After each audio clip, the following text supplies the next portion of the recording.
Y de este modo nos vamos a quedar al día en el calendario de la planificación dada, que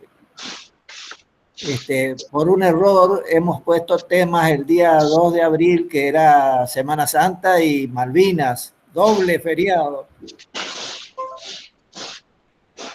Entonces, eso era lo que quería comunicarles. Tomen nota, por favor, que el viernes 16 a las 16 van a tener clases teóricas y a continuación, como ese día coincide con el examen, si se puede, vamos a dar la clase práctica también, correspondiente a la clase del 2 de abril, que era la continuación del desarrollo del trabajo práctico de arquitectura. Y si no se puede, porque tenemos muchos alumnos para examinar, vamos a ver qué fecha fijamos para que ustedes tengan la oportunidad de preguntar sobre la parte práctica que se está desarrollando de obras de arquitectura. ¿Estamos de acuerdo?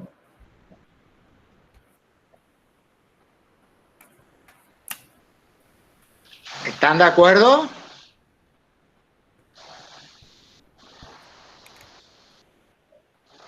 Buenas tardes. Sí, sí, sí. ¿Se escucha? Sí, está bien, me parece bien. Sí, sí. Bueno, eso era lo que quería comunicarles. Y no sé, cuando quieras, Marcelo, podés comenzar nomás con la clase. Bueno. Hoy vamos a hablar de la segunda parte del capítulo 2, que trata la liquidación y pago de las obras. Cuando una obra se ejecuta, lógicamente, tiene que ser pagada por el comitente o por el Estado. Pero para que se pueda efectuar ese pago, necesitamos cumplir con estos 3 pasos intermedios. El primero es medir la obra. El segundo, certificar la obra. Y el tercero, efectuar el pago de esta obra.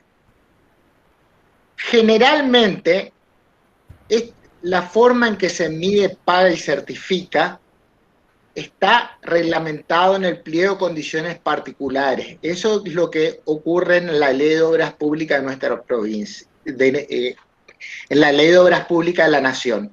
Excepto en nuestra provincia, la Ley de Obras Públicas establece ya en su enunciado la forma en que se mide, certifica y paga la obra. En el caso que estemos con una obra que se rige por la Ley de Obras Públicas Nacional, la forma en que se darán estos pasos queda perfectamente establecida en el pliego de condiciones particulares de la obra. Bueno, vamos a ir al primer punto, que es medir la obra. ¿Se acuerdan cuando ustedes vieron en la unidad 1? Ustedes hablaban también de medir la obra, y en ese caso la palabra medir se usaba para el cómputo, porque en el cómputo consistía en medir, pero en ese caso, como la obra todavía no estaba hecha, se medía sobre planos. En este caso, como la obra ya está en ejecución, la etapa de medir se hace sobre la obra real. Y el proceso de medir la obra se conoce con el nombre de medición de obra. Esta medición de obra se puede hacer en 2 formas. La más común es medir en un tiempo fijo y volumen variable. ¿Esto qué quiere decir?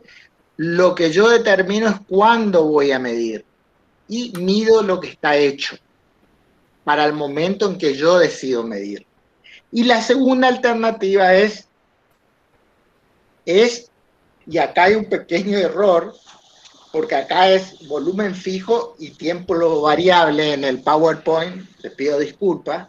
La segunda parte es establecer un volumen fijo y medirlo en el momento que ese volumen se haya alcanzado. Por ejemplo, en una obra, cuando se esté colocada, yo puedo decir que voy a efectuar la medición cuando esté colocado el techo de la obra. En ese caso, yo voy a medir la obra cuando el techo esté ejecutado y no importa el tiempo en que la mida.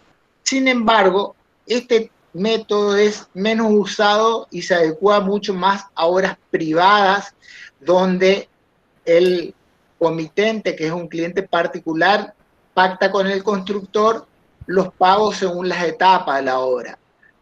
Cuando se terminan las fundaciones, cuando se coloca el techo, cuando se terminan los revoques, por ejemplo. Y en ese caso, el tiempo en que se mide la obra es un tiempo variable. Lo hago cuando está ejecutada mi meta. Sin embargo, el método más común para efectuar la medición de obra es aquel donde yo fijo el tiempo y mido un volumen variable. Y generalmente en el caso de obras públicas, ese tiempo que yo fijo consiste en un mes. ¿Qué quiere decir esto? Todos los meses yo efectúo la medición de lo que se hizo durante ese mes. ¿Sí? Entonces, cuando termina un determinado mes, dentro de los 5 días siguientes yo debo efectuar la medición de obra, es decir, medir lo que está hecho en la obra. Este proceso de medición generalmente se hace con representantes de las dos partes, o sea, un representante del constructor, que va a ser el representante técnico, y un representante del comitente o estado, que va a ser, en el caso que sea una obra pública, va a ser el inspector de obra, y en el caso que sea una obra privada, va a ser el director de obra. Estas dos personas, una en representación de cada uno, se reúnen, efectúan la medición y luego confeccionan el instrumento escrito que certifica la medición, que se denomina foja de medición. Ustedes acá tienen al costado graficada una foto de una foja de medición real, que ahora después vamos a ver un poquito cómo se la construye. En esta foja de medición es la documentación escrita que refleja los trabajos que se ejecutaron durante el mes y que son certificados y firmados estos trabajos por el representante del constructor, o sea, el representante técnico, y por el representante del comitente que vamos a tomar que fuera una obra pública, el inspector. Lo que es importante es que nunca en la foja de medición se colocan valores de dinero. La foja de medición se completa únicamente con porcentajes. O sea que las dos personas que miden la obra, ya tanto el representante técnico como el inspector de obra, no conocen los valores que se pagan por cada ítem. Simplemente se limitan a medir trabajo, porcentaje. No va colocada ninguna cifra de dinero. Fíjense, ustedes acá logran distinguir los números que figuran acá en esta foja de medición. Sí, profe, son porcentajes. Sí, bueno. Yo les voy a explicar un poquito cómo hacemos esto.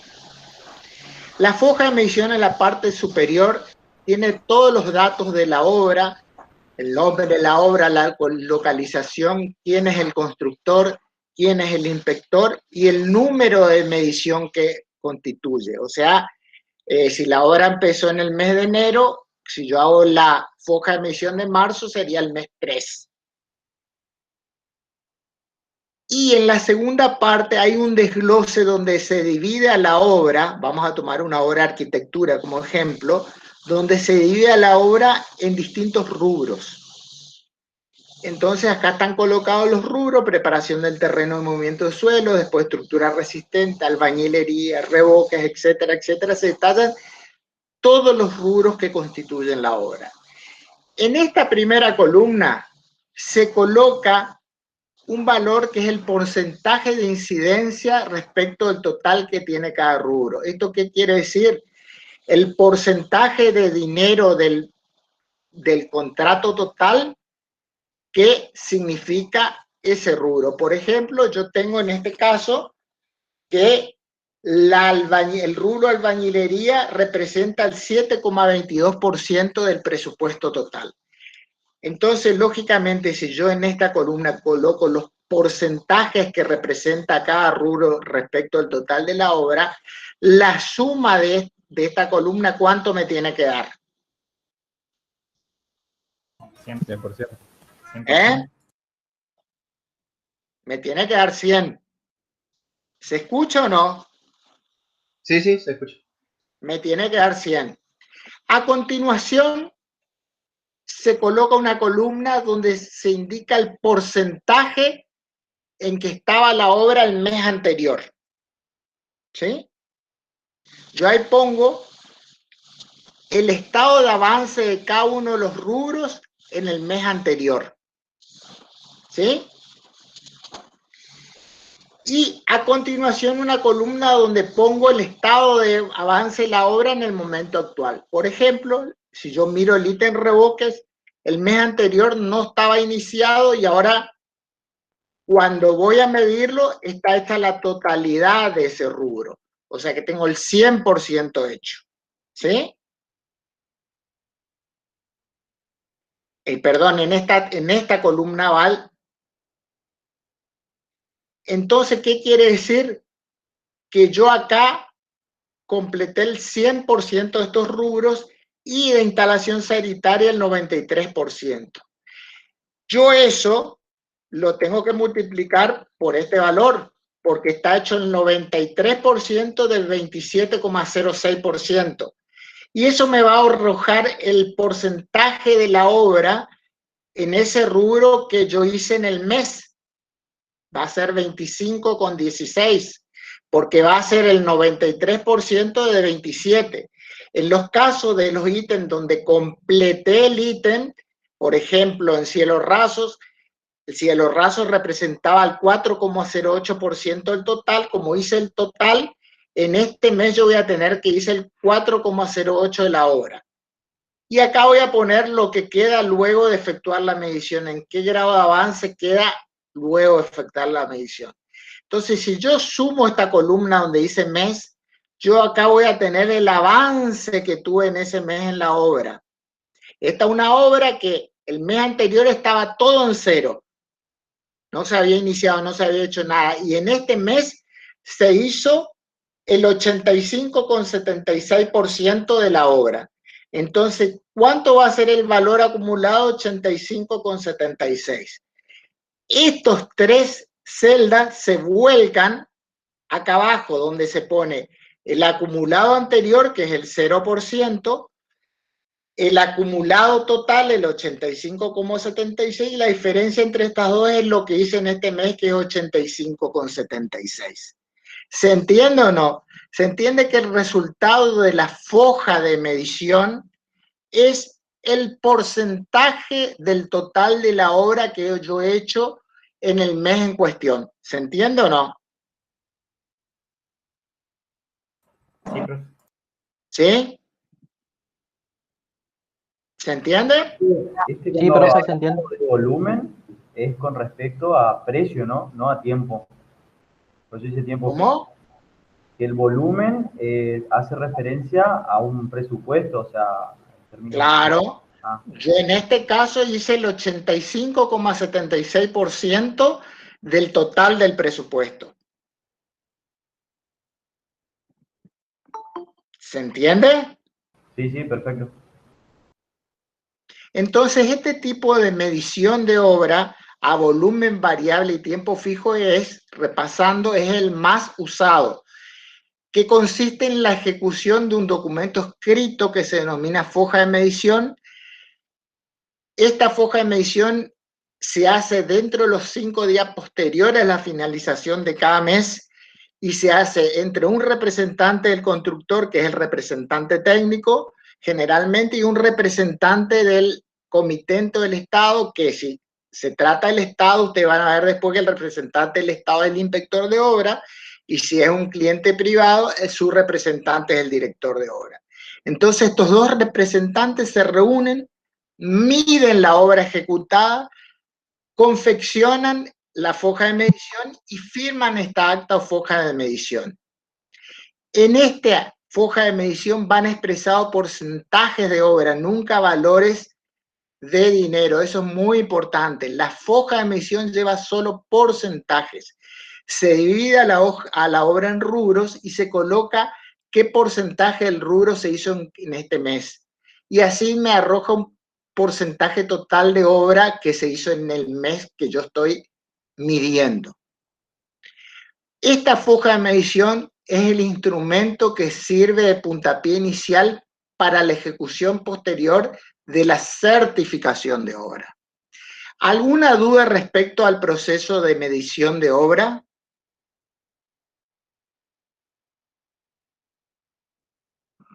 ¿Alguna duda?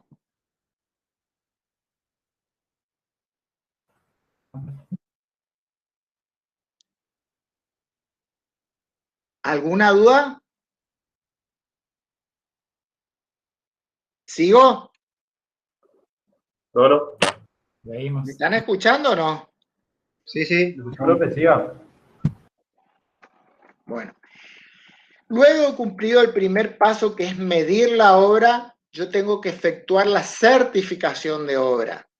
En los 10 días que siguen después de la medición de obra, o sea, entre el día 5 y el día 15, el comitente o el Estado, según quien sea el que contrata la obra, debe emitir en favor del constructor un documento que se denomina certificado de obra ejecutada.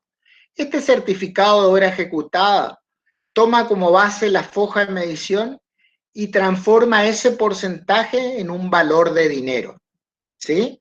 O sea que básicamente la certificación de obra consiste en elaborar un documento escrito que transforma el porcentaje que se midió en la medición de obra en un valor de dinero.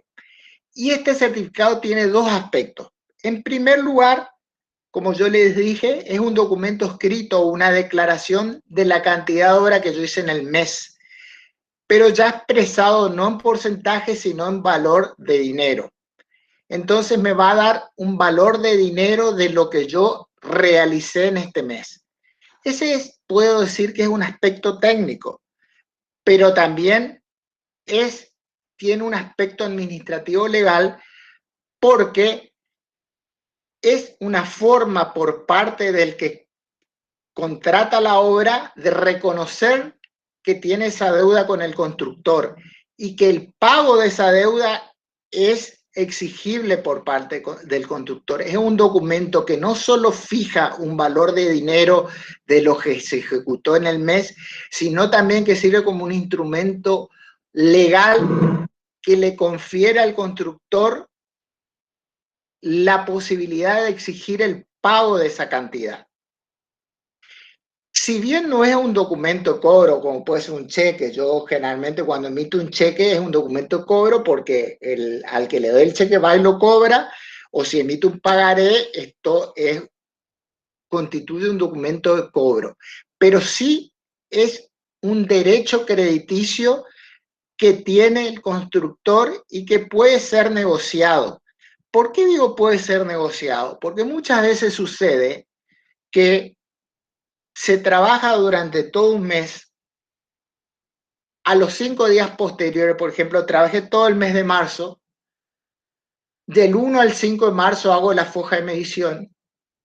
Del 1 al 5 de abril hago la foja de medición de lo que se ejecutó en el mes de marzo. Después del 5 al 15 se ejecuta o confecciona el certificado de obra, que es el documento legal donde está expresado en valor de dinero el trabajo que yo ejecuté durante el mes de marzo. Pero puede ser que haya demora en los pagos. Desde ya, el comitente tiene 60 días para efectuar el pago de ese certificado sin que se considere mora. Pero puede ser que yo como empresa no tengo espaldas ni capacidad financiera para esperar los 60 días a cobrarlo. Entonces, lo que yo puedo hacer, como este es un derecho crediticio, lo llevo al banco y efectúo una cesión del certificado. Es decir, le cedo al banco los derechos sobre ese certificado.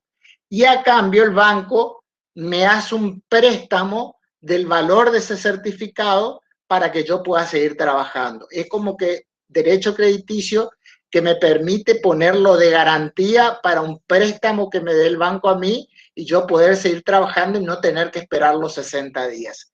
¿Se entiende o no? Ese proceso se llama cesión de certificados. ¿Queda claro o no? Esto sería bueno que lo entiendan porque es algo que es de práctica común dentro de la obra pública. ¿Se entiende o no? Sí, profe. Sí. Bueno, ¿alguna duda al respecto? ¿Ese certificado es fijo, vamos a decir, o por ejemplo, como existen, hay cambios vamos a decir, en el dinero, como pasa ahora? ¿Está sujeto a modificaciones o es un importe fijo ya? Ese es un importe fijo. Si vos me preguntás por la inflación, vos me preguntás por la inflación que tenemos. Sí, exactamente. Por la inflación que tenemos. El valor del certificado de obra es fijo. Una vez que si el certificado de obra dice que yo tengo que cobrar 100.000 pesos, yo a los 60 días voy a cobrar 100.000 pesos. Por otro lado, yo puedo reclamar una actualización de precios por esos 60 días, pero es un recurso que es independiente. El valor del certificado no se modifica. ¿Por qué? Porque como yo les dije, es un derecho crediticio, y si es un derecho crediticio, tiene un valor determinado y no cambia. Es lo mismo cuando usted hace un cheque por 10.000 pesos, por más que tarde en cobrar los 60 días, le pagan 10.000 pesos, ¿entiende o no? Al ser un derecho crediticio, tiene un valor fijo. Yo después, si considero que debo reclamar alguna diferencia de costo por el tiempo que pasa, debo hacerlo a través de otro mecanismo que lo vamos a ver un poquito más adelante. ¿Se entiende o no? Sí, profe. Bueno, y acá abajo, a modo grafiqué un poquito lo que sería el proceso desde la medición de obra hasta el pago del certificado de obra, que sería los 3 pasos completos.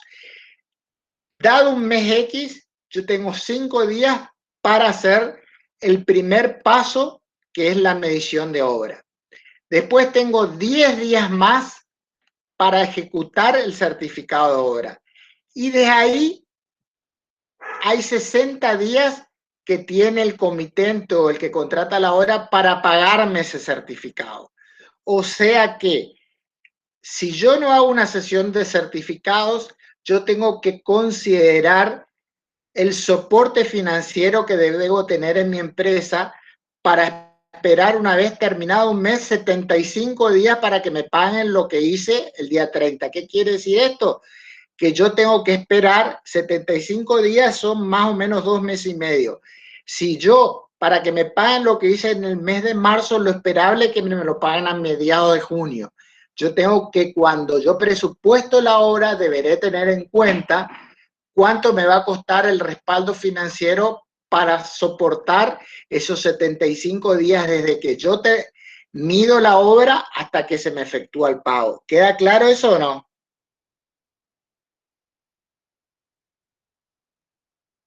¿Queda claro? Sí, profe. Bien.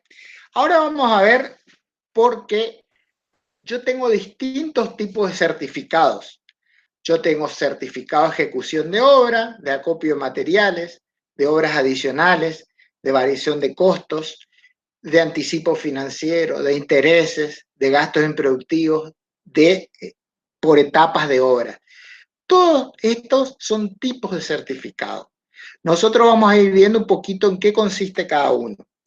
El primero, que es el certificado de ejecución de obra, es aquel documento escrito que vuelca lo que arroja la medición de obra, lo transforma en un valor de dinero. Es el más común y el más básico. Este certificado puede ser parcial o final. Parcial es porque si yo estoy midiendo, una obra tiene 6 meses de plazo de ejecución, yo mido en el mes 1, voy a tener un certificado de obra parcial, en el mes 2 otro certificado de obra parcial, y así sucesivamente hasta que en el mes 6 voy a tener seguramente un certificado parcial que arroje que yo completé el 100% de los trabajos. Ese último certificado de obra se llama certificado final de obra y termina con un valor del 100, corresponde a una medición de obra del 100%. Este certificado permite corregir si yo cometí algún error en las mediciones de obra. Pero una vez que está hecha la medición de ese mes no se puede corregir. A lo sumo se corregirá al final de la obra, que en el certificado final de obra. Y acá yo voy a tener, otra vez se me abre un abanico de posibilidades, porque el certificado de ejecución de obra depende de qué tipo, de qué sistema de ejecución de obra yo voy a tener. Y para eso yo les voy a hacer un pequeño pantallazo de lo que van a ver en la clase teórica del viernes pasado. Los sistemas de ejecución de obra con contrato pueden ser por ajuste alzado, por unidad de medida o por coste y costa. En el sistema de obra por ajuste alzado, que es el que más se usa en obras públicas, donde está perfectamente definida la obra, yo tengo un valor del contrato que es fijo.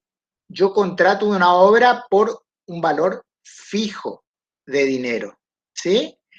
Y se supone, si se trata, supónganse, de un centro sanitario, yo contrato el centro sanitario por 8 millones de pesos.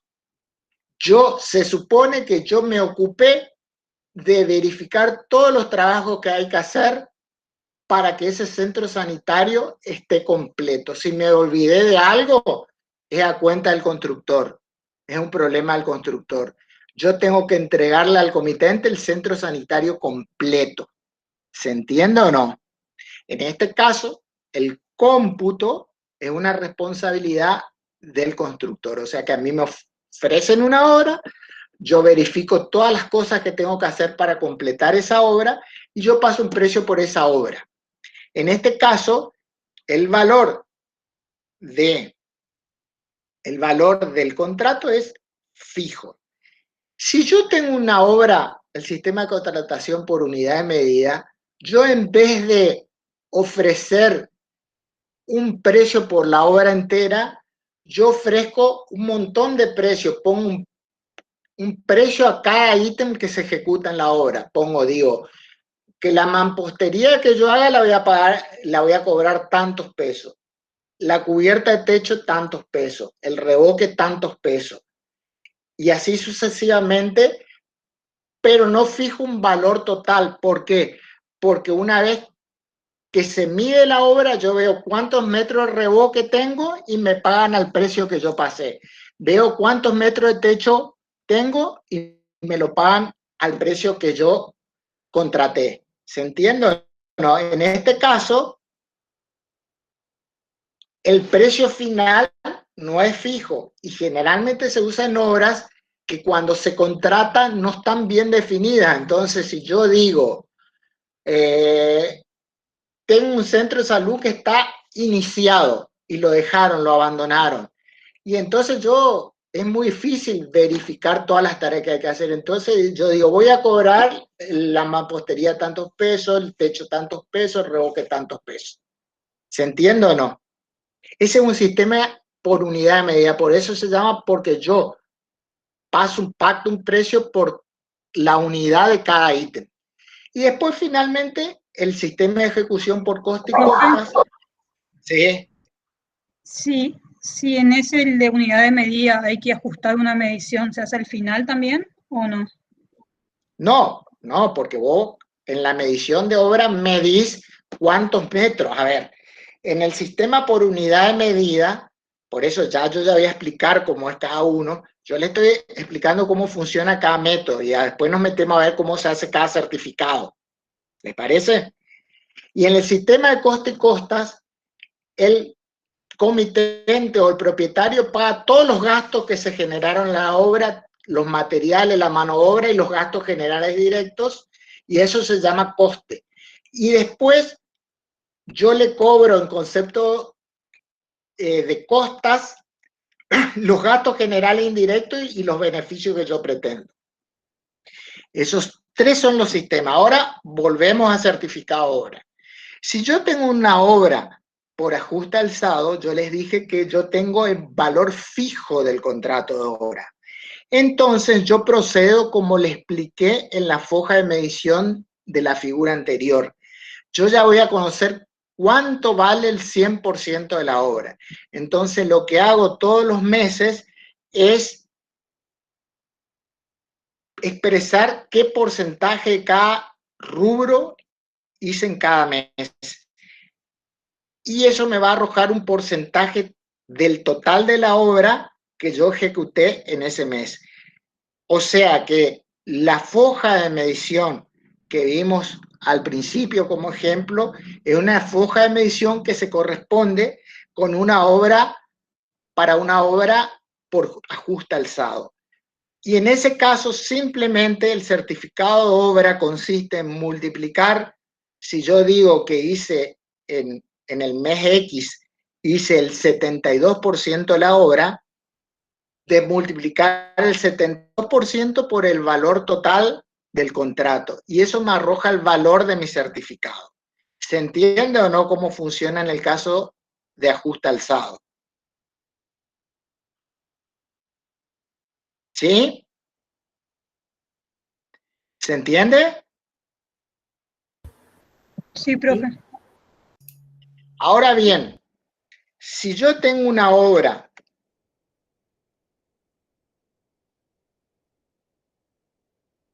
por unidad, entonces la... ¿No se escucha? Consulta. Sí, sí, te escucho. Si hay un trabajo imprevisto o imprevisible, ¿cómo se lo agrega ahí a la...? Ahora lo vemos después. Acá estamos en el certificado de obra. Fíjense, este se llama certificado de ejecución de obra. El certificado de ejecución de obra contempla el avance de la obra que yo hice según contrato. Después vemos el resto. Si el sistema es por unidad de medida, yo les había dicho que yo paso un precio para cada ítem. Entonces la foja de medición ya no va a ser un porcentaje de la obra. La foja de medición va a ser un documento que va a decir de cada ítem qué cantidad hice. Va a decir, hice 30 metros cuadrados de techo, 50 metros cuadrados de revoque, 3 metros cúbicos mampostería. Entonces la foja de medición ya cambia, ya no es la foja de medición no es un porcentaje único, sino que es un listado de los distintos ítems que componen la obra y las cantidades de cada ítem que yo hice en ese mes. Y el certificado resulta de multiplicar cada una de esas cantidades por los precios que yo ofrecí por cada ítem. Y sumados todos me dan un valor que es el valor del certificado. ¿Sí? En este caso, sí o sí es necesario un certificado final de obra, porque como todos los meses yo voy midiendo cantidades de techo, de revoque, de piso, yo al final de la obra tengo que tener un resumen de cuántos metros de piso hice en toda la obra,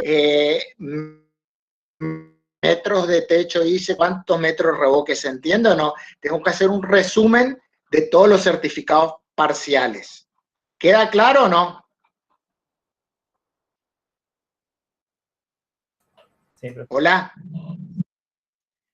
¿Queda claro o no? Sí. Fíjense la diferencia, quiero ver si lo alcanzan a ver. Cuando yo tengo por ajuste alzado la foja de medición, el resultado de la foja de medición es un porcentaje único, 70%, por ejemplo. Y yo lo multiplico por el valor total del contrato, me da un valor A, que es el monto del certificado que yo voy a cobrar. Eso en ajuste alzado. Cuando es por unidad de medida, la foja de medición es una serie de números donde yo tengo que detallar cuánta mampostería hice, cuánto revoque, cuánto techo, todos los ítems que ejecuté ese mes y los multiplico por el precio de contrato de cada uno de esos ítems. Y al multiplicarlo después hago una sumatoria y tengo el valor B, que es el valor del certificado. ¿Entienden la diferencia en uno y otro sistema?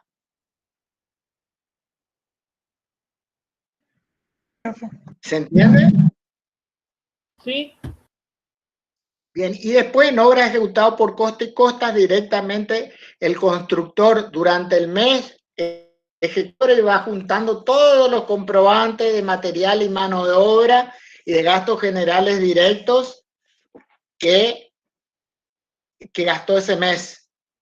Y después al final del mes, en vez de hacer foja de emisión, le hace una rendición al propietario con todos los gastos que tuvo. Entonces el valor del certificado de ejecución de obra en ese caso va a ser todos los gastos que tuvo el constructor para ejecutar ese mes de obra, multiplicado más un porcentaje que se considera en concepto de costas. Por ejemplo, yo le puedo decir, yo quiero que me pague el 20% de lo que se gasta en el mes. Entonces se multiplica por 1,20 y ese es el valor C, que va a ser el valor del certificado. Pero lo que quiero que le quede claro, que ya sea por ajuste alzado, unidad de medida o coste y costas, el certificado es un valor de dinero. Lo que difiere según los tres sistemas de ejecución es cómo se llega a ese valor de dinero. En el certificado, en el sistema de ajuste alzado, multiplicando el porcentaje de la foja de medición por el valor del contrato. En unidad de medida es multiplicando las cantidades de cada ítem que hice por el valor que yo cobro por cada ítem. Y en el de coste y costas, sumo todos los gastos que tuve durante el mes, se los presento y le agrego un porcentaje que son mis honorarios. ¿Se entiende o no? Sí. Bien. Una vez definido el monto del certificado, este monto de certificado está sujeto a descuentos. ¿Cuáles son los descuentos que se le pueden hacer al certificado? Descuento por fondo de reparo, que es, se retiene el 5% del valor del certificado para eventuales reparaciones que haya que hacer de los trabajos realizados ese mes. Supónganse que ese mes hizo el techo, ¿sí? Pero al cabo de 4 meses me doy cuenta que el techo tiene filtraciones. Bueno, entonces yo cuando hace el techo le retengo un 5% del valor del techo para arreglar si tiene filtraciones después. Y si no tiene ningún problema, se lo devuelvo después al 5%. Como ustedes verán, este es un descuento que atenta contra la economía y la parte financiera de la empresa, porque no estamos hablando de un monto menor. Estamos hablando del 5%. ¿Cuánto ustedes se acuerdan cuánto eran los beneficios que se tomaban usualmente? 10%. 10%, ¿no es cierto? Y si yo acá me están reteniendo el 5% por si algo anda mal, me están reteniendo la mitad de lo que yo gano. ¿Se entienden o no? ¿Sí?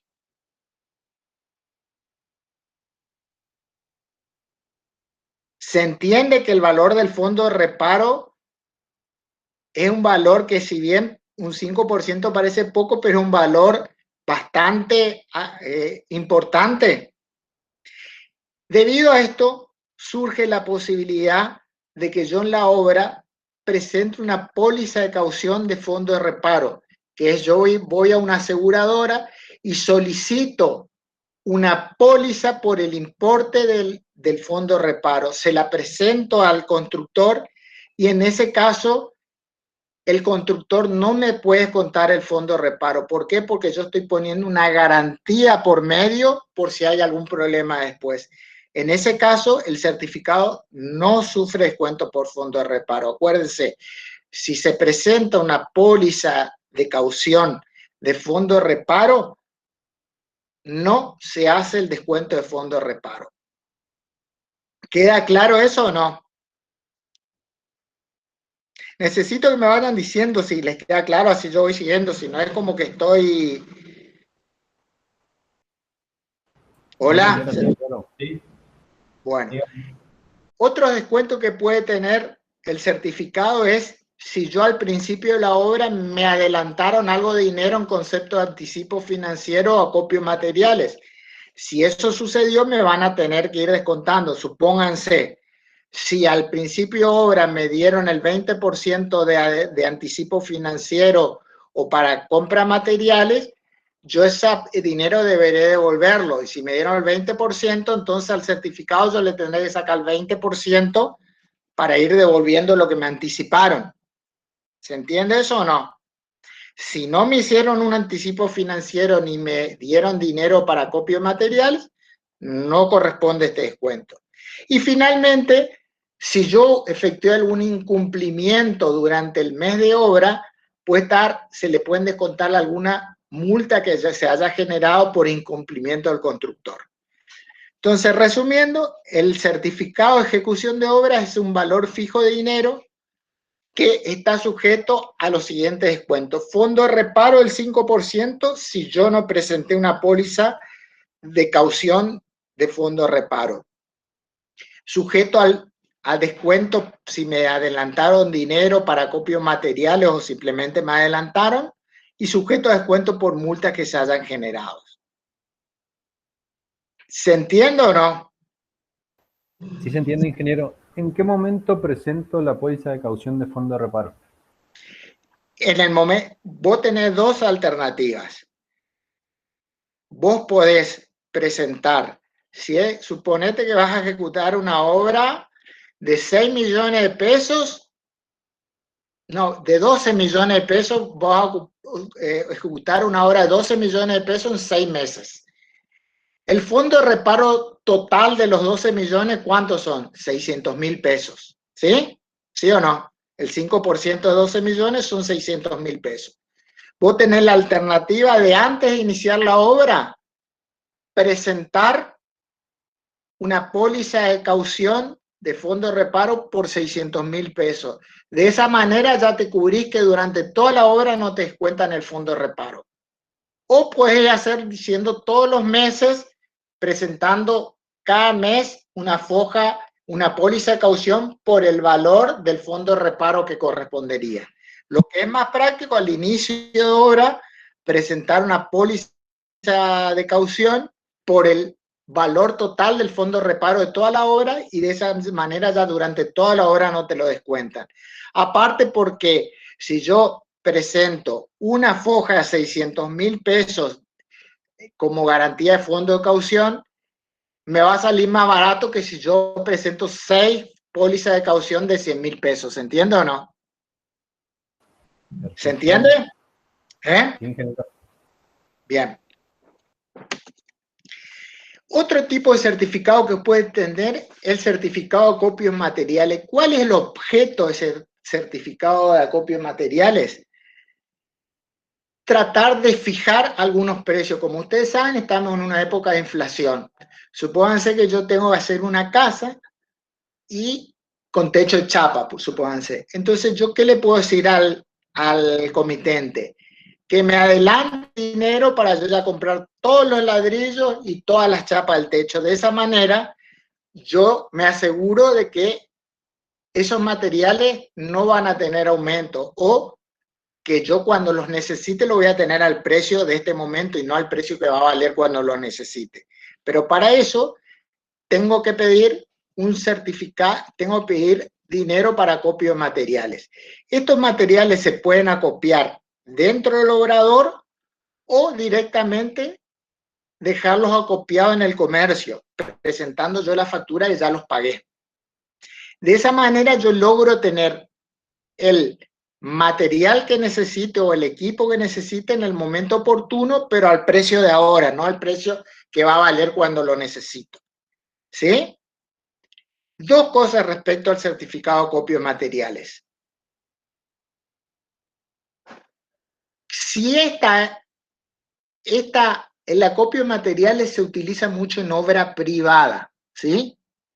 Porque cuando se trata de obra pública, certificado de acopio de materiales se reemplaza por lo que se llama certificado de anticipo financiero, que es prácticamente lo mismo, ¿sí?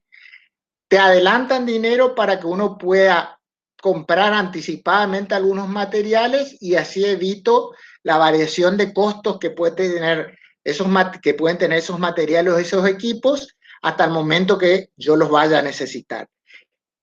El concepto o el motivo por el cual se piden tanto el acopio de materiales como el anticipo financiero es el mismo. Pero se llama certificado de acopio de materiales generalmente en la obra privada y directamente se lo dan por una confianza que existe entre el constructor y el propietario. La garantía por ese acopio de materiales se basa en la confianza existente. Cuando se trata de obras públicas, hay que ofrecer una garantía por el dinero que me están adelantando. No me puedo basar en la confianza cuando se trata de una obra pública, cuando el Estado es el comitente. Entonces, para que me den el dinero adelantado para que yo pueda comprar esos materiales en forma anticipada, yo debo garantizar ese dinero con una carta fianza bancaria o una póliza de seguro de caución, ¿sí?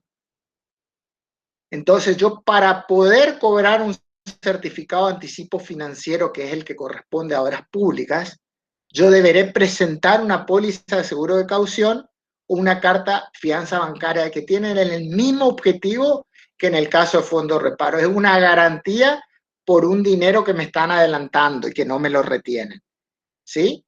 ¿Cómo se dividen, cómo se devuelve el acopio de materiales o el certificado de anticipo financiero? En forma porcentual. ¿Esto qué quiere decir? Si a mí me entregan generalmente los certificados de anticipo financiero van del 0 al 30%. Si a mí me entregan el 20% en forma adelantada, un concepto de acopio de materiales, cada certificado de ejecución de obra que yo haga después va a ser sujeto a un descuento del 20%, y de esa manera, al finalizar la obra, yo habré devuelto el 20% que me entregaron al principio. ¿Se entiende o no? En obras públicas, en donde se estila el certificado de anticipo financiero, el máximo que puede anticipar obras públicas es el 30%. Por la ley de obras públicas de la provincia, el máximo que pueda anticipar el Estado al constructor es del 30%. Y este debe presentar una póliza de seguro de caución, una carta fianza bancaria. De más está decirle que el costo de una póliza de caución por anticipo financiero es bastante más caro que las otras pólizas de caución, porque se está garantizando un valor elevado de dinero.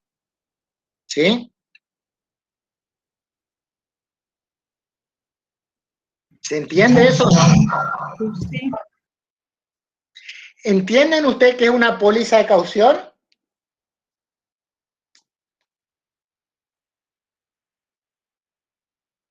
¿Entienden ustedes qué es una póliza de caución?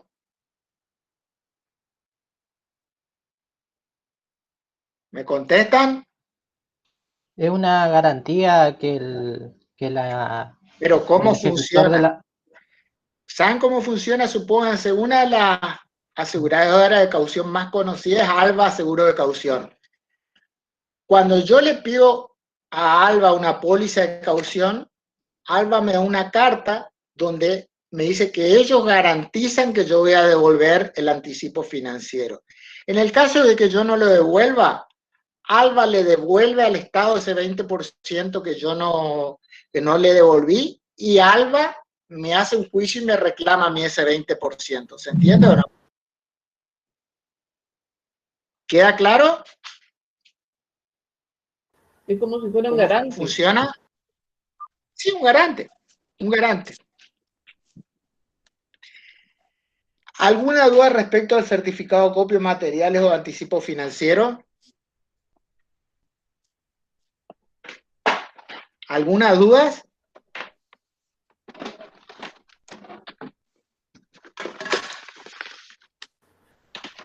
No, son muchos conceptos nomás. Sí, son bastantes, pero bueno, hay que darlos. Después tenemos el certificado de obras adicionales. ¿Cuándo corresponde un certificado de obras adicionales? Cuando yo estoy ejecutando una obra y durante la ejecución de la obra surge una alteración de las características técnicas de la obra, ya sea por un cambio de cantidad de ítems o por un cambio de calidad. Por ejemplo, yo estoy haciendo una vivienda de 3 dormitorios y mientras la voy haciendo me doy cuenta que quiero hacerle un dormitorio más. Entonces ese cuarto dormitorio no estaba considerado, entonces se trata de un trabajo adicional. Eso es cuando el cambio en la obra se produce por una variación en la cantidad.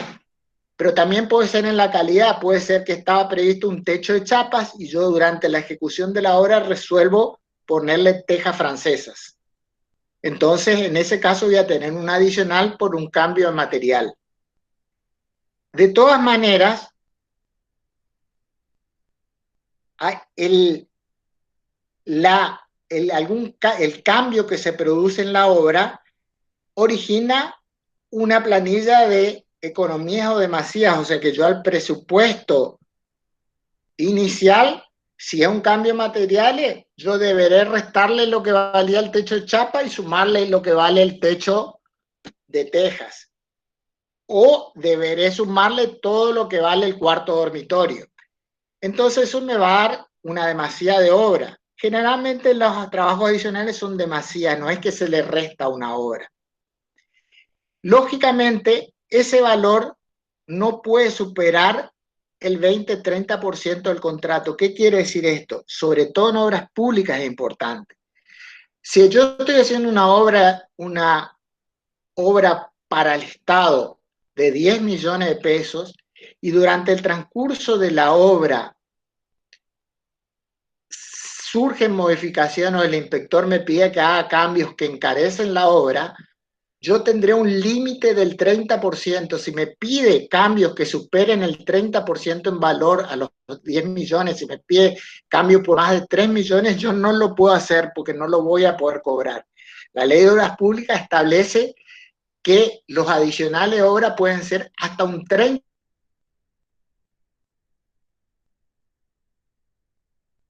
Supónganse, es el aspecto respecto al valor total. En una obra pública el adicional no puede superar el 30% del valor del contrato. En una obra privada no hay límites. Pero también hay que tener en cuenta que cuando yo hago un trabajo adicional, supónganse si se trata de un cuarto dormitorio, yo deberé tener mayor cantidad de mampostería, mayor cantidad de revoque, mayor cantidad de piso. Yo, si el cambio que hago significa menos del 20% del total, tengo que cobrar, cuando facturo esos cambios, tengo que cobrarlos al precio que figuraba en el contrato. Si yo había cobrado el revoque a 500 pesos el metro cuadrado, el excedente tengo que cobrarlo a 500. Si había cobrado 2.000 pesos el piso, tengo que cobrar a 2.000 el piso en el adicional, siempre y cuando no supere el 20%. Por encima del 20% se pactan precios nuevos. Eso ustedes ya lo van a ver más en detalle. Yo es como que le estoy adelantando. Acá el concepto es que existe lo que se llama un certificado de obras adicionales, que es un valor numérico o el precio de las variaciones que yo haya introducido en la obra, ya sea por cambio de materiales o por cambio de volumen de obra. ¿Se entiende eso o no? ¿Se entiende o no? Ingeniero. Bueno, y le recalco que es importante eso, que en obras públicas no puede ser mayor del 30%, porque sucede muy a menudo en obras chicas que los inspectores empiezan a agregar cosas y yo me paso el 30% y si me paso el 30% es un problema al constructor, yo ya no lo voy a poder cobrar. Entonces hay que estar muy atento de no pasarse, ¿se entiende o no? ¿Sí? Sí, profe. Bueno. Después tenemos el llamado certificado de variación de costo. Y acá está lo que yo llamo la influencia de la inflación. Que yo les diría que este punto, el certificado de variación de costo, es un instrumento que me va a permitir cobrar a mí lo que yo considero que aumentó el valor del contrato original. Por ahora nos quedamos con eso y al final de la hora vamos a ver detalladamente, al final de la clase vamos a ver detalladamente la variación de costo. ¿Está? Pues tengo certificados de intereses, que como yo le dije, a los 60 días me tiene que pagar el comitente el certificado. Si tarda más de 60 días, yo tengo derecho a cobrarle interés por los días que tardó por encima de los 60 días, y también se hace a través de un documento que se llama certificado de intereses, donde yo le liquido los intereses por el atraso que él tuvo en el pago. Después tenemos un certificado de gastos improductivos, que este certificado aplica cuando se modifica el plazo de obra. Por ejemplo, yo tengo que hacer una obra en los próximos 6 meses, pero se demora el inicio de obra, o porque se demora la aprobación del proyecto, la entrega del terreno, porque se paraliza en la mitad, por ejemplo, como por la pandemia. Y lógicamente, si se estira el plazo de obra, hay gastos generales que son mensuales que yo voy a tener aumentados. ¿Sí? Por ejemplo, yo voy a tener que, si la obra se hace 6 meses y se hace en un año, yo voy a tener que pagar 6 meses más de sereno, 6 meses más el alquiler de los equipos que uso en la obra, voy a tener que tener seguramente más cantidad de gente en la obra. Esos gastos que yo me veo obligado a hacer por una ampliación de plazo de obra que no es culpa del constructor, sino del comitente, yo los llamo gastos improductivos y se los puedo reclamar al propietario o al comitente. Sin embargo, lo que le puedo reclamar es que yo tuve que pagar 6 meses de sereno, 6 meses más el alquiler de una máquina, 6 meses más de obrador, pero yo no le puedo reclamar lo que se llama lucro cesante, que es lo que yo personalmente perdí de ganar al estar 6 meses más ocupado en esa obra. ¿Se entiende o no? Yo no le puedo cobrar honorarios míos por estar 6 meses más dedicado a esa obra. Eso se llama lucro cesante. ¿Se entiende o no? ¿Se entiende o no? Hola. ¿Explicar de nuevo, profe? ¿Eh? Sí, lo puedo. Sí, profe, se entiende. Bueno, y después finalmente el certificado por etapas de obra, que este certificado se adecua más al proceso de medición donde el volumen es fijo y el tiempo variable, que se hace cuando termino las paredes, hago un certificado por las paredes, cuando termino el techo, hago un certificado por el techo. Estoy apurando un poquito porque se me está yendo la hora. ¿Se entiende o no? Sí, profe. Sí. De esa forma vimos certificado de ejecución de obra, certificado de copia de materiales, certificado de anticipo financiero, certificado de adicionales, certificado de variación de precios, certificado de intereses, certificado de gasto improductivo, certificado por etapa de obra. Los que más van a usar ustedes, certificado de ejecución de obra y certificado de anticipo financiero. ¿Sí? ¿Está claro? Sí, ingeniero. Bien. Luego de efectuar la certificación de obra, llega el momento de pagar esta obra. Y para pagar yo tengo 3 alternativas: pago contado, pago diferido o pago mixto. ¿Sí?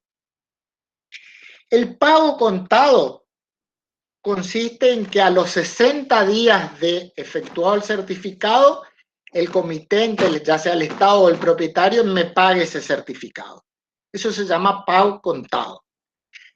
Pago diferido es cuando me va a pagar mucho más allá de los 60 días.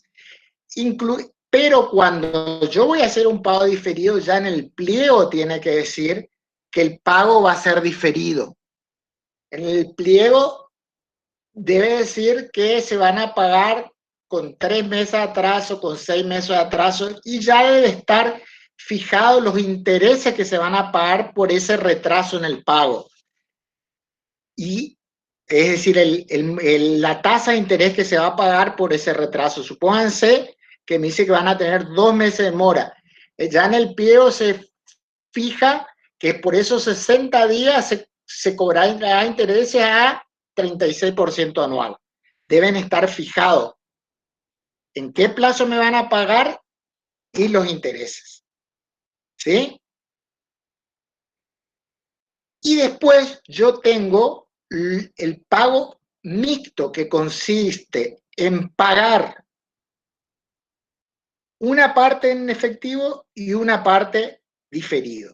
Y acá vamos a volver sobre el pago diferido. Supónganse que yo en el pliego establece que el 50% se pagará en efectivo y el 50% en forma diferida.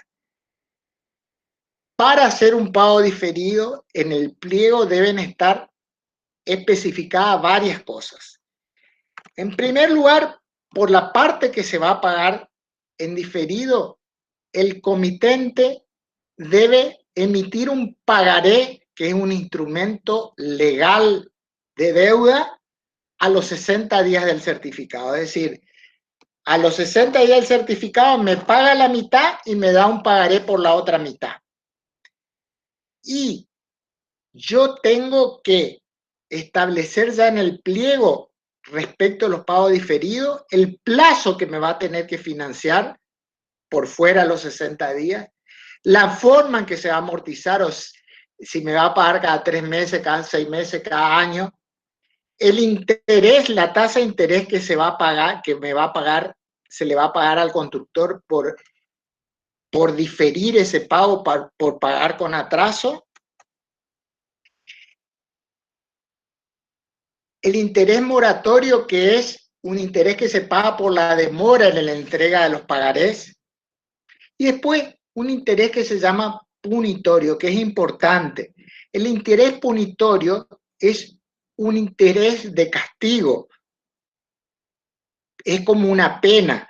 Entonces, el interés tiene que ser por lo menos el doble del interés de financiación. Es decir, el interés punitorio, si el interés de financiación es el 24%, debe ser con mínimo el 48%, porque ¿cuándo corresponde ese interés?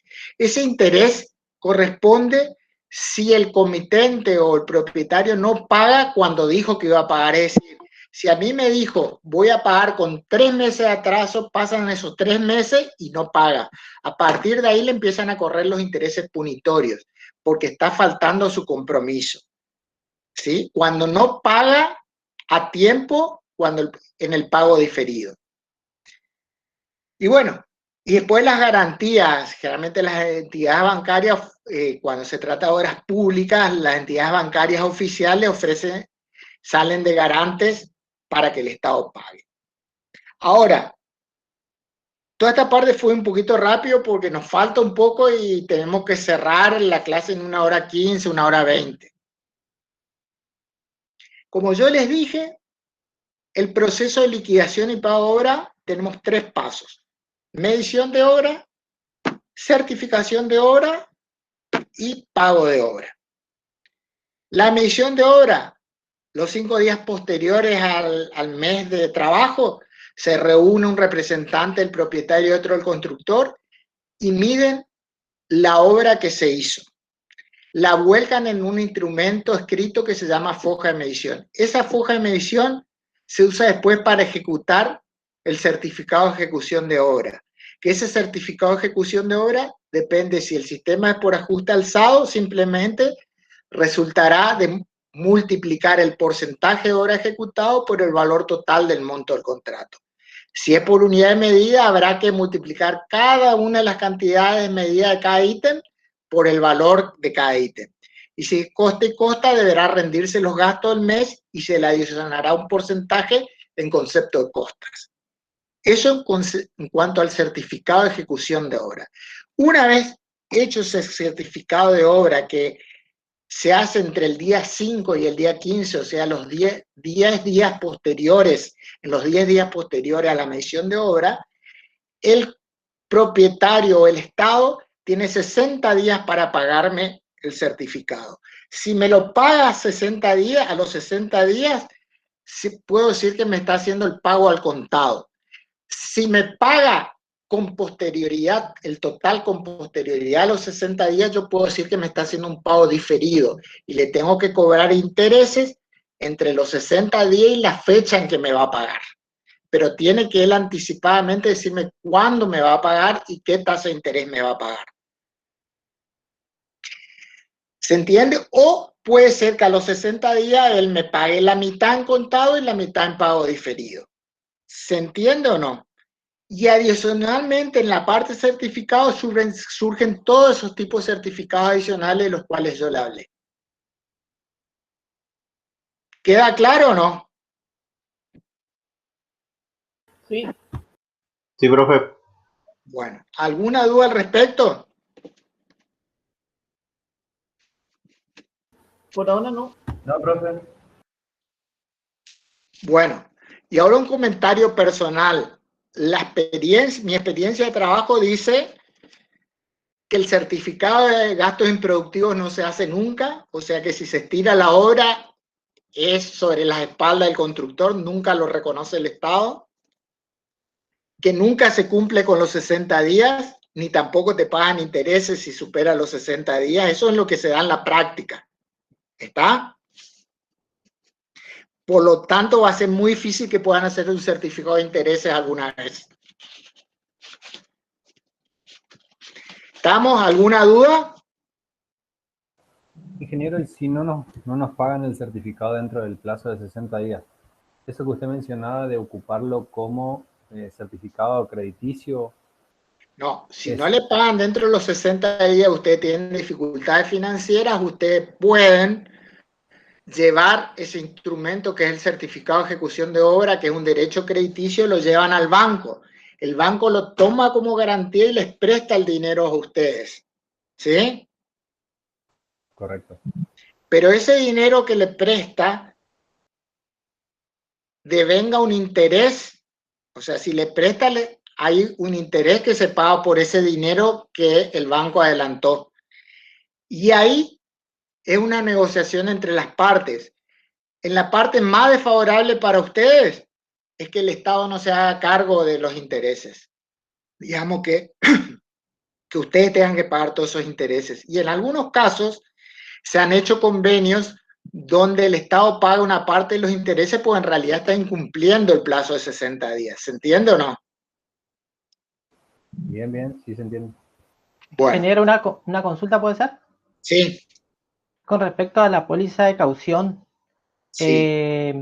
Supongamos que es una empresa que recién se está iniciando y toma la póliza de caución con una aseguradora, ¿eso lo tiene que volcar en el presupuesto?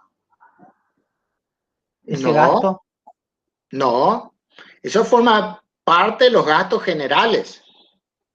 Claro, o sea, sería en el precio total de la obra, digamos, entraría.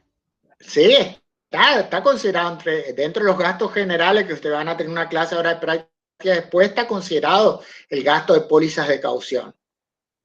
Pero ahí, digamos, ahí se volvería menos competitiva la empresa, ¿no es cierto? Si, por ejemplo, tiene que competir con otra. No, porque agregándole... el valor de la póliza de caución es mínimo, muy mínimo, no alcanza ni al 0,5% del valor de la obra. Las pólizas de caución son relativamente baratas. La única diferencia cuando yo pido una póliza de caución entre una empresa que recién empieza y otra que ya tiene una trayectoria, que las pólizas de caución, la aseguradora no le cobra lo mismo al que recién empieza que al que está hace mucho tiempo y tiene un patrimonio de respaldo. El precio que le cobra al que recién empieza y tiene poco patrimonio es mayor que el que le cobra a una empresa con mucha trayectoria y patrimonio. ¿Se entiende o no? Pues lógicamente con el que recién empieza está asumiendo más riesgo al ponerse como garante. ¿Se entiende o no?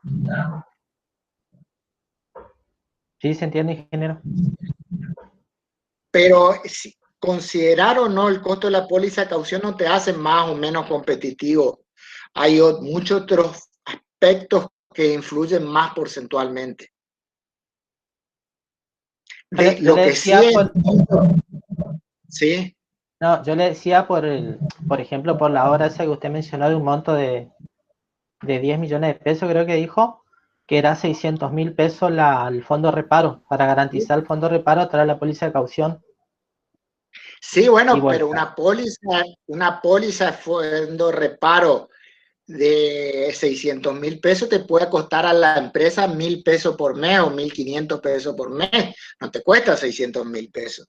Ah, eso ¿Me es lo que no entendés? estaba entendiendo. Ah, ¿Se entiende o está. no? Si yo tengo que presentar una póliza de seguro de caución por fondo de reparo por el importe de 600.000 pesos, el importe a la empresa le cuesta 1.500 pesos por mes ese valor. No es que le cuesta 600.000, ¿se entiende o no? Perfecto, sí, sí.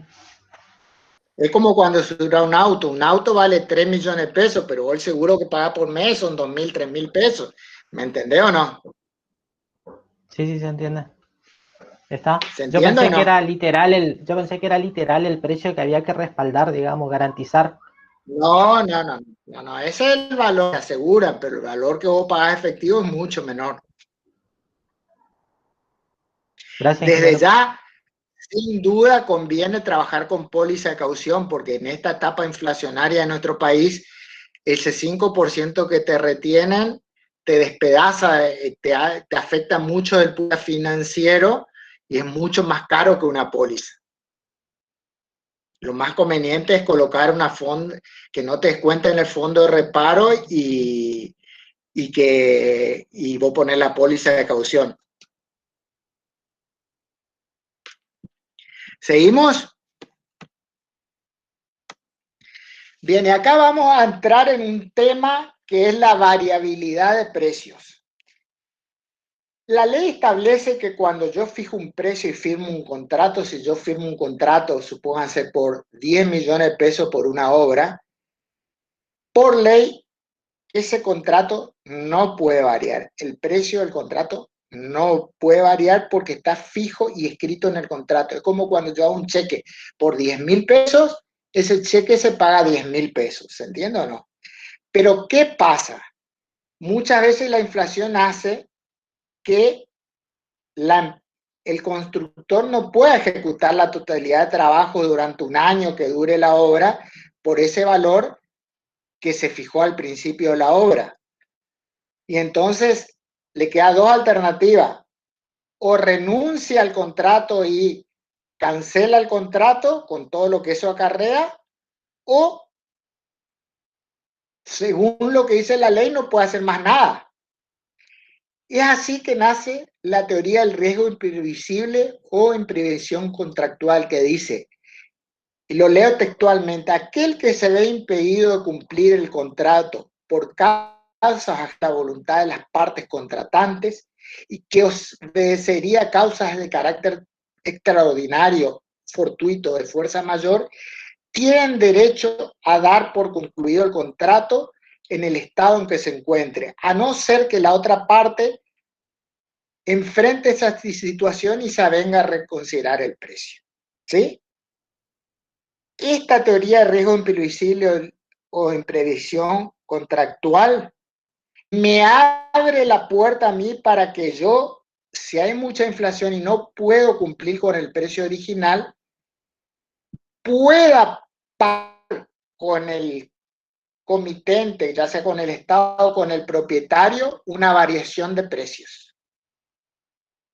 O sea que le da a la ley el ámbito legal para que lo pueda hacer. Es así que en nuestro país tenemos primeramente se instrumentó la ley 12.910, que permite establecer mayores costos o variaciones de precio que puedan tener el costo de la obra, es decir, los materiales y la mano de obra. En una primera instancia reconocían la variación de precios solo de los materiales y de la mano de obra. ¿Se entiende o no? O sea, que si hubo una inflación del 30%, a mí me reconocen el 30% del costo de la obra, o sea, materiales más mano de obra, pero no me reconocen variación de precios respecto a los gastos generales y de los beneficios. Eso era al principio, en el año 1947. En 1960 se hace una ley complementaria que permite efectuar un reconocimiento de variación de precios de los gastos generales del 15% en obras de ingeniería y un 10% en obras de arquitectura. ¿Qué quiere decir esto? Supónganse que yo tenía una obra que de costo a costo firmé un contrato de 1,5 millones y el costo era 1 millón.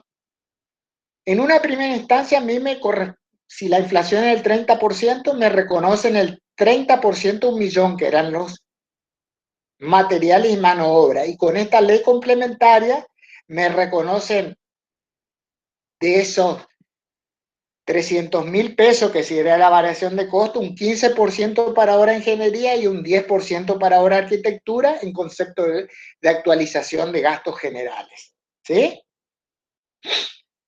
Pero en ningún momento se considera y queda totalmente excluido reconocer variación de precios de los beneficios. Y después, abajo dice las características legales de la ley del Código Civil que trata o reglamenta las variaciones de costos para las obras privadas. Pero un tema muy importante es que si yo firmé un contrato de 1 millón de pesos, el contrato nunca cambia de valor. A lo sumo se hace un anexo donde figure el valor de los mayores costos. Si yo tengo una obra de 1 millón de pesos y tengo mayores costos por 300.000 pesos, el contrato no lo cambian, no borran la cifra 1 millón y le ponen 1.300.000. Ese contrato sigue igual, lo que se hace es un anexo o adenda donde se dice que se reconocen 300.000 pesos en concepto de mayores costos. ¿Se entiende eso o no? Hola. Sí, entiendo. ¿Se entiende? ¿Está? Bien, ahora vamos a ver cómo se hace, cómo se reconocen los mayores costos o variaciones de precio. Acá nuevamente dice que el reconocimiento de las variaciones de precio surge con el objeto de mantener durante toda la obra vigente la ecuación económica financiera. ¿Qué quiere decir eso? Que usted pueda realizar la obra aunque aumenten los precios. Hay muchas formas de liquidar los mayores costos. Tienen sistemas por planillas, por coeficientes, por índices, por fórmulas polinómicas. Estos sistemas generalmente los hace, si yo estoy en una obra pública, el certificado de variación de costos me lo hace el Estado. Lo tiene que hacer el Estado por uno de estos sistemas y determina cuál es la variación de costos. De todos estos sistemas, nosotros vamos a ver explícitamente el sistema por índices, que se usa mucho en obras privadas y que el Estado en este momento lo está utilizando. ¿Cómo es el sistema por índice? Se toma un grupo de materiales representativo de la obra, por ejemplo, cemento, arena, hierro, y el valor de la mano de obra del oficial y del ayudante, y se ve cómo van variando esos elementos representativos de la obra y la mano de obra a través del plazo de ejecución de obra. Y con eso se define un índice de variación de precios. ¿Sí? Y la variación, aquí se aplica esta fórmula. La variación de costos a reconocer es igual al monto del certificado por B, es el índice, el valor que tiene el índice en el mes que yo estoy ejecutando la obra. Acá vamos a tener que poner un ejemplo. Supongamos que estamos haciendo una obra que empezó en enero y termina en diciembre. Y que en este momento estamos haciendo el certificado de marzo. Acá, B es el valor del índice de variación de costos para al 30 de marzo. Y C es el valor de ese mismo índice al 1 de enero, o sea, la fecha en que se firmó el contrato. ¿Se entiende eso o no? Si hay inflación, ¿cuál va a ser mayor? C.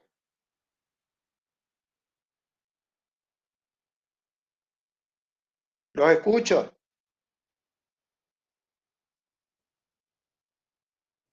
¿El índice B puede ser, profe? ¿El índice B? El índice B va porque el índice va aumentando con la inflación. Entonces, si yo estoy pagando el certificado del mes de marzo y estoy tomando el índice correspondiente a marzo, va a ser superior al índice que correspondía al 1 de enero, que es cuando yo firmé el contrato. Entonces, este va a ser un valor mayor que 1. Le resto 1 y me va a dar el porcentaje que varía el certificado. ¿Qué quiere decir esto? Supónganse que C es 1 y que subió un 30% en marzo subió un 30% el costo la hora. Entonces acá voy a tener 1.30 dio 1, 1.30 menos 1, 0.30. Esto básicamente le define lo que está entre paréntesis, el porcentaje que le reconocen en concepto de gastos generales. Perdón, el porcentaje que le reconocen como variación de costo. ¿Se entiende eso o no?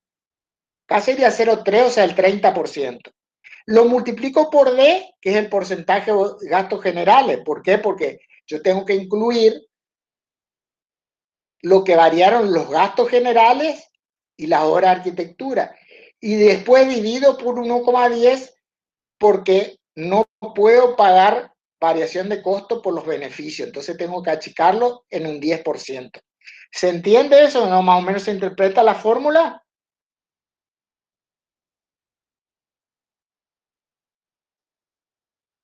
¿Me escuchan?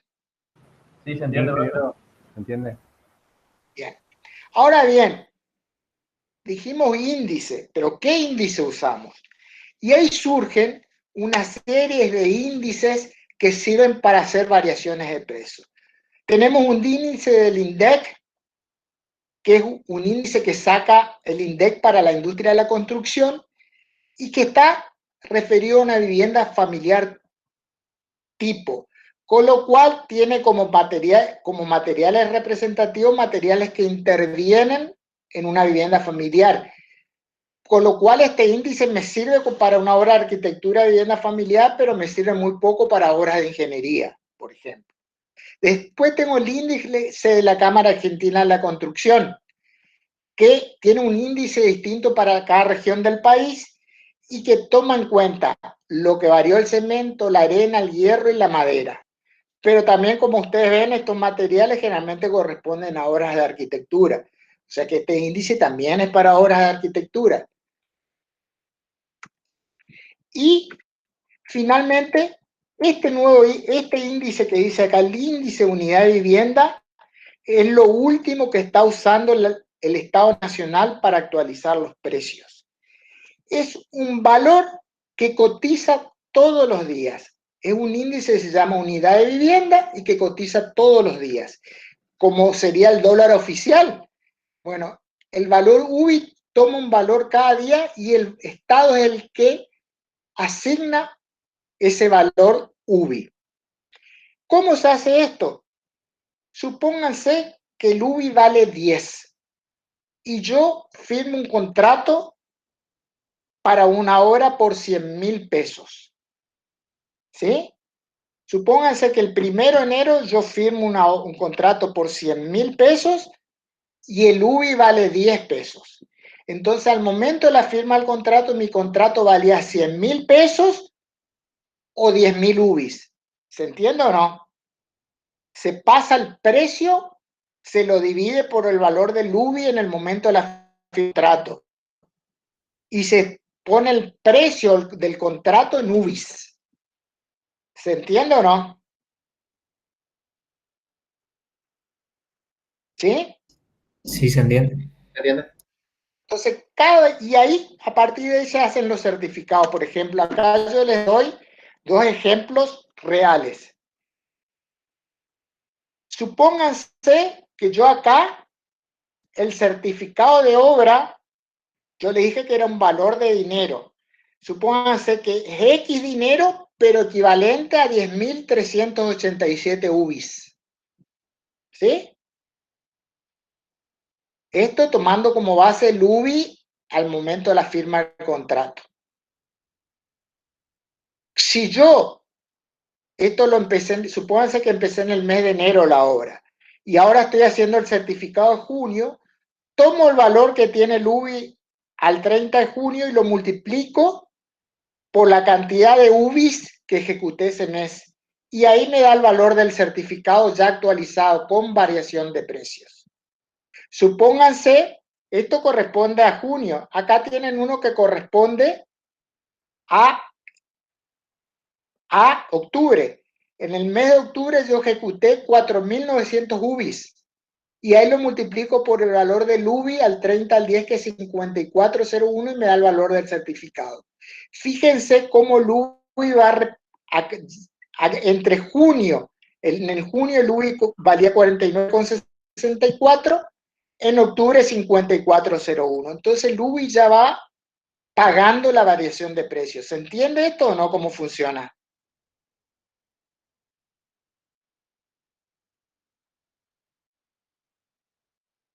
¿Me entienden o no? Sí, profe. ¿Eh? Sí, profe. Bueno, esto es lo que se está usando, es lo último del año pasado, se está usando para obras ejecutadas por la nación en obras públicas.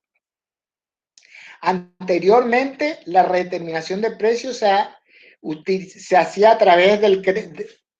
A cada figura, cuando pongo certificado de variación de costos, por el decreto del Poder Ejecutivo 1295 del 02. O sea que ese era con un mecanismo que surgía desde el 2002. Fíjense que no es casual, porque a partir del 2002 empieza a crecer la inflación. Entonces ahí se estableció un mecanismo como se hacía la redeterminación de precios, y volvió a cambiar el año pasado. ¿Por qué cambió? Porque este nuevo método de redeterminación del UBI todos los meses me va actualizando. En cambio, la aplicación de este 1295 era bastante más compleja y se demoraba muchos meses en cobrar uno la variación de costos. Este de UBI es mucho más expeditivo. ¿Alguna duda respecto a la clase de hoy?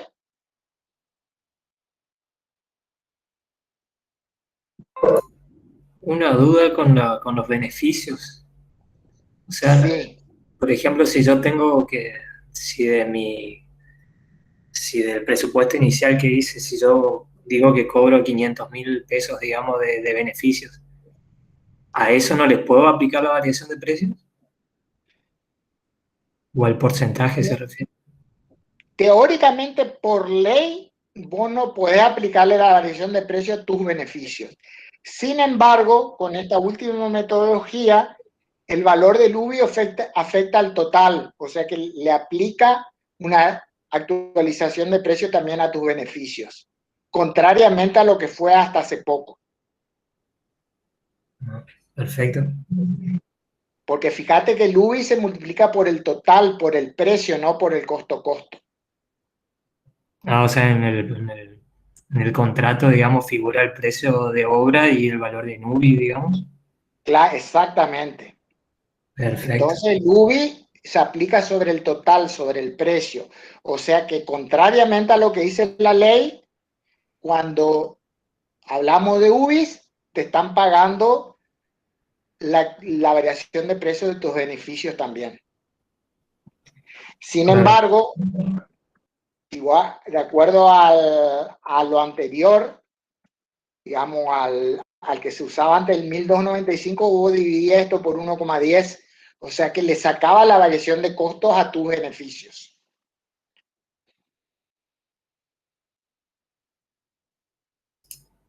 Ok, perfecto.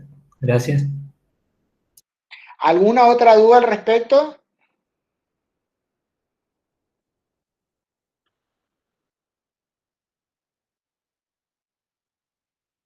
Entonces acuérdense, nosotros vimos cómo medir la obra, cómo hacer el certificado, cómo se paga la obra. Y dentro de los certificados vimos los distintos tipos de certificados con las características de cada uno. Fíjense bien cuáles están sujetos a descuento y cuáles no. Y después vimos la teoría de riesgo imprevisible, que es la herramienta legal que permitió pasar por arriba con el concepto que el precio era inmutable, o sea que no se podía cambiar. Y después vimos cómo se efectúa la liquidación de variaciones de costos.